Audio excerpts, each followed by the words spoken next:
Hi, I'm Gina Cheatham, reporting from STL TV.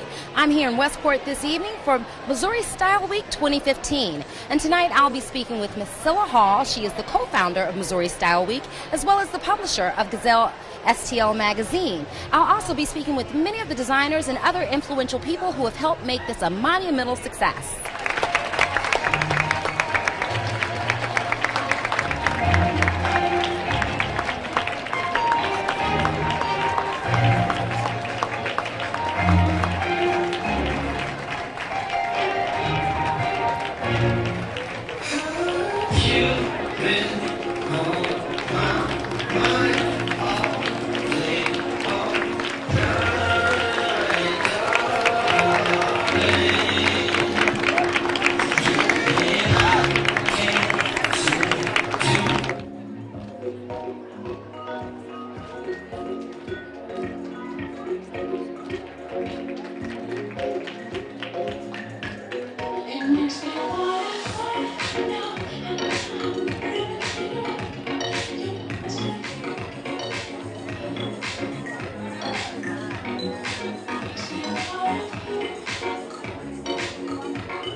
Hey everyone, I'm here with Falia Davenport, fabulous fashion designer. If you saw the runway show, oh my God, you know what I'm talking about.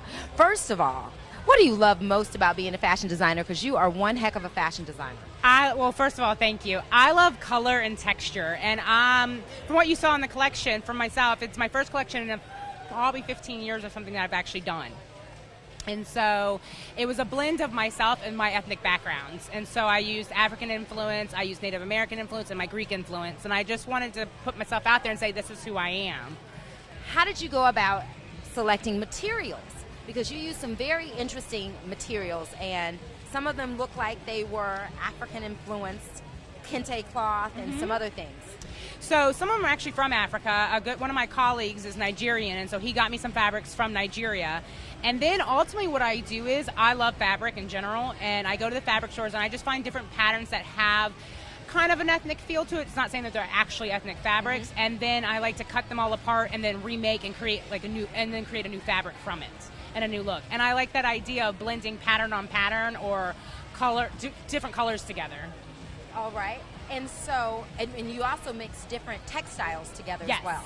Yes, definitely. And some stuff that you guys didn't see here is I actually use burlap a lot, and I make bags out of burlap because it's interesting, it's versatile, and it's actually sturdy. It's just all how you like construct it. But I like the uniqueness behind it, and that you don't necessarily have to use conventional materials in a conventional way.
I'm here with Jair Caban. Caban, yes. Caban, and who is here from Puerto Rico with us. Yes. You're missing the storm, aren't you glad? Oh, yes, I'm very happy. Bye-bye, Erica. That's the name of the storm. Exactly. I was going to ask you, what was your inspiration? Beautiful, by the way, beautiful, beautiful collection. What was the inspiration behind your collection this Okay, year? I was inspired in a trip that I made to Italy, and it's inspired in the arches of the ancient buildings and everything. So I was very inspired by that and by the art and by the ancient art, like the Renaissance and the Baroque, and that's it. I studied art in Puerto Rico, School of Fine Arts. So it's something that I have, running through my veins. Running through your veins. Well, I'm glad it's running through your veins because you're doing a very good job. Thank you. The selection of materials, how'd you go about that? Because for all the intricate details that you had, it was very important that you select the right material. What were those items made out of? Okay, they were made out of silk gazar, lame, is the golden and very shiny, and silk wool. The silk wool is one of the famous dresses. Is the red one with the strips. Yes. That one was made of silk wool. Okay, silk wool. Silk, yes, Okay. silk wool. Okay, Wool. okay. What are you doing? Where do you see your future in terms of design? Well, right now I am in Puerto Rico. This is my second time here in Missouri. I presented my other collections in Las Vegas and Dallas, and right now, like in the next 2 weeks, in September 11th, I'm going to present in New York City. So that's my first time. With that trip and with that presentation, I am trying to move forward my line and to get everything, everybody knowing Jair Caban.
What was the inspiration for this season's collection? This is your second time here at Missouri Style Week, Yes, correct? my first year was last year. So this year, the inspiration was dealing with sexual issues.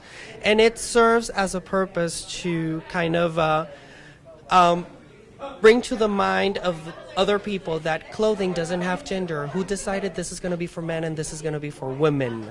Who said that in history? There's nothing written for that. So it's kind of like the first step to breaking that barrier of clothing is for this or for whom or for her. So that's where it comes from. Did your collection reflect your personal style? Yes, it does. It is part of my master's degree study and as a master's degree student, you're expected to put your heart and soul to what you do and reflect your personal style and your lifestyle in your collection, because if not, what would you be doing? The same thing that everybody does in the rest of the world. That's what makes you different.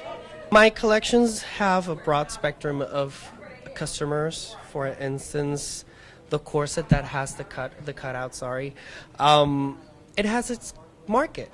And you could use it for a show, you could use it for theater, you could use it for stage performance, you can use it. That's a more performance part of the collection, but that's what carries the theme of what you are wanting to say. And then you have your basic pants with a little detail here and there that you could use for an event or so. But my collections and what I do is more elegant. You cannot wear it to walking in the mall, or what I sell, yeah, he could wear it to just put gas in his car. That's what he could do.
First, I want to say congratulations to such a great showing.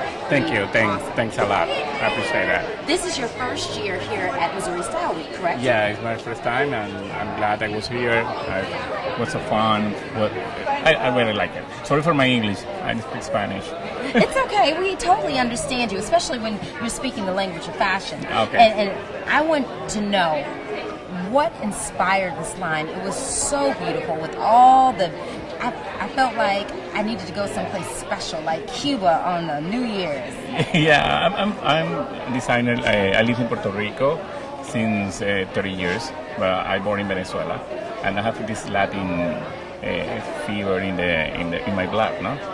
But this collection I call revamp because it's very different from my collections before, and it's some kind of vampy glam. And some graphic, but very chic. Very, very chic. In fact, what did you call this line again? This collection rebound. Rebound. Yeah. Okay. All right. And can you tell us about the construction, because you used a lot of illusion, seem like type of materials, so forth and so on. Yeah, I have a lace, embroidery lace, and so all my stuff in this show, they have a lot of see-through materials. You can see the skirt; they don't have lining to show the legs, and it's some kind risky, but I think the people like it. Who is your ideal customer? Okay, it's a sexy woman. Then don't be afraid to look special. And I want to ask you, how did you come about? How did you become a designer? What led you into designing clothes?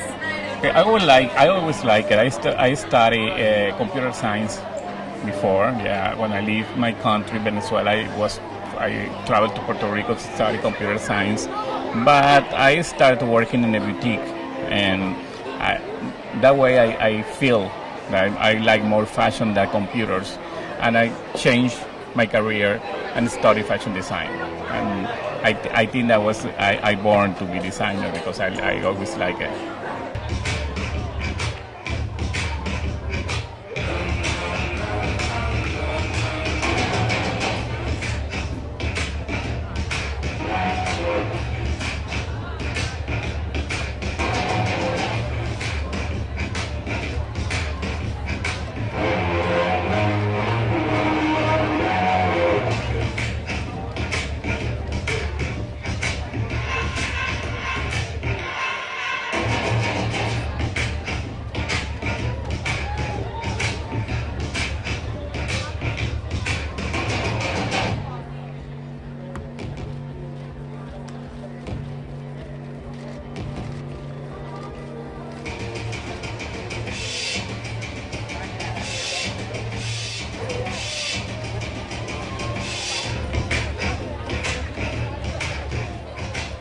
Well, I love costume design. I work really hard at it, and I was interviewed. My agent called me up. She says there's an interview for Empire. I sent in my stuff. I went in. I met with the director, the producers. I interviewed, and then from that, I got the job. And then I do research on each character. The director tells me his vision. I get vision and notes from the actors, and then from there, we go on and we make a presentation. All right. Well, congratulations on your Emmy. How does it feel to be a recipient of such a prestigious award? Awesome. It's beyond. It's wonderful, and it just makes me work even harder. And I take none of it for granted. I'm very happy for this nomination and just what it means, and just to continue to do my work in wardrobe and continue to study, continue to work hard, continue to work in the details, continue to listen, and continue to encourage.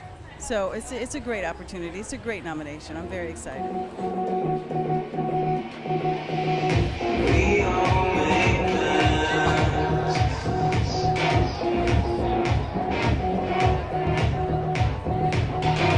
We all make plans to go out this summer. Well, our biggest change this year, because we've had such a great response in St. Louis, we decided to branch out to Columbia, Missouri this year. And we did our first ever show in Columbia. And it went really well. It had a great reaction, and hopefully we'll be able to do it again in the future.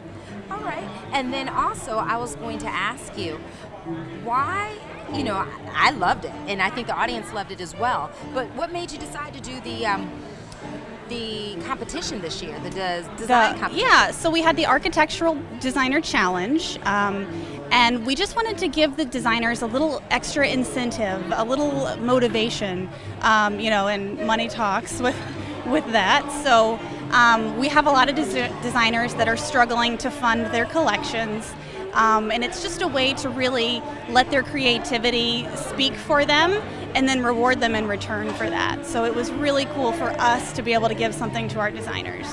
And good evening, I'm here with Miss Scylla Hall, co-founder of Missouri Style Week. And Scylla, I just want to know, did you ever envision it becoming such a massive production?